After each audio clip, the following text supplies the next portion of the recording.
অনুপ্রেরণার আরেক নাম হচ্ছে বাংলাদেশ সেনাবাহিনী।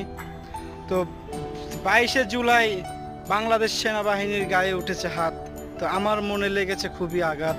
তো আমি বলতে চাই আমাদের দেশের সেনাবাহিনী অনেক সাহসী, তো ওই সেনাবাহিনীর গায়ে উঠলো কেন হাত, এটা আমার প্রশ্ন। সেনাবাহিনী তো অনেক ভালো, তাই আর যাতে এই ঘটনা যাতে বাংলাদেশে না ঘটে এটাই আমি চাই। আমার দেশের সেনাবাহিনী শক্তিশালী বাহিনী, ওনাদের আছে অনেক সাহস, অনেক দক্ষতা, তাই সেনাবাহিনীকে করব সম্মান, তাহলেই পাবো আমরা দাম।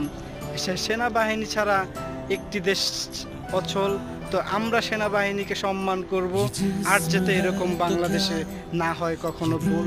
তো আমার ভিডিওগুলা আপনারা সবাই দেখবা। ধন্যবাদ।